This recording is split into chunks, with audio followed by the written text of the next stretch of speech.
កម្ពុជារកចំណូលបានជិត115លានដុល្លារពីការនាំចេញជ័រកៅស៊ូនៅត្រីមាសទី1ឆ្នាំ2025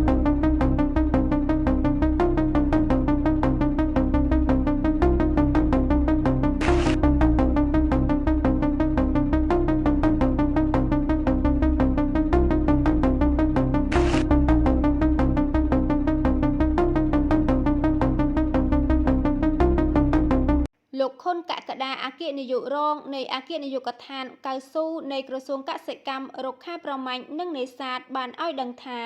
តម្លៃជ័រកៅស៊ូនៅត្រីមាសទី1ដើមឆ្នាំនេះមានតម្លៃ$1923ក្នុង1តោនឡើងថ្លៃ$474ក្នុង1តោនយោងតាមរបាយការណ៍របស់អគ្គនាយកដ្ឋានកៅស៊ូកម្ពុជារកចំណូលបានជិត115លានដុល្លារពីការនាំចេញជ័រកៅស៊ូនៅត្រីមាសទី1ឆ្នាំ2025កើនឡើង14.4%ធៀបនឹងរយៈពេលដូចគ្នាកាលពីឆ្នាំមុនប្រភពដដែលបានបង្ហាញថាគិតចាប់ពីខែមករាដល់ខែមិនិនាឆ្នាំ2025កម្ពុជានាំចេញកៅស៊ូចំនួន59,754តោនធ្លាក់ចុះ13.8%ធៀបនឹងរយៈពេលដូចគ្នាកាលពីឆ្នាំមុនលោកកិនឧត្តមមុនីស៊ីណាតនាយកប្រតិបត្តិក្រុមហ៊ុនសៃលុនបានលើកឡើងថាវត្តមានរោងចក្រផលិតសម្បកកង់រថយន្តធំបានធ្វើឲ្យដំណាំកៅស៊ូនៅកម្ពុជាកាន់តែរីកដុះដាលនៅពេលអនាគតជាពិសេសនឹងជួយរក្សាបានលំនឹងទីផ្សារនៃអនុវិស័យមួយនេះនិងទាក់ទាញការវិនិយោគ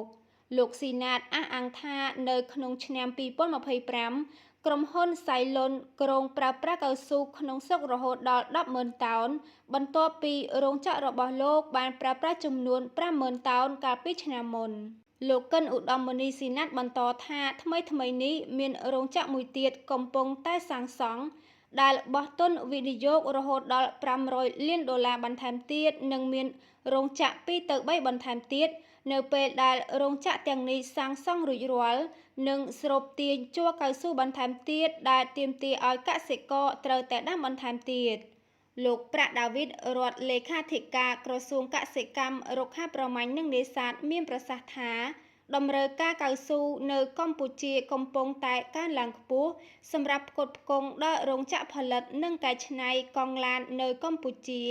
ដែលសពថ្ងៃមានចំនួន3រោងចក្រហើយនឹងបន្តកើនឡើងទៀតយោងតាមក្រសួងពាណិជ្ជកម្មក្នុងឆ្នាំ2024កម្ពុជាបាននាំចេញផលិតផលសម្បកកង់រថយន្តមានទឹកប្រាក់ជាង$874.6លានកើនឡើងជិត100%ធៀបនឹងឆ្នាំ2023ដែលមានទឹកប្រាក់តែជាង$380.6លាននៅក្នុងឆ្នាំ2024ផលិតផលជ័រកៅស៊ូបានសម្រេចជាង40,000តោនកើន3.93%ធៀបនឹងឆ្នាំ2023ក្នុងនោះនាំចេញបាន33,800តោនដែលនាំឲ្យកម្ពុជារកចំណូលបានជាង$671លានកើន36.38%យោងតាមអគ្គនាយកដ្ឋានកៅស៊ូកម្ពុជាមានផ្ទៃដីដាំដុះកៅស៊ូសរុបជាង42,000ហិកតាក្នុងនោះផ្ទៃដីជាជ័រមានចំនួនជាង33,000ហិកតានិងផ្ទៃដីថែទាំមានចំនួនជាង90,000ហិកតាសម្រាប់ផ្ទៃដីកៅស៊ូកសិឧស្សាហកម្មមានចំនួនជាង22,000ហិកតានិងផ្ទៃដីកៅស៊ូគ្រួសារមានចំនួនជាង20,000ហិកតា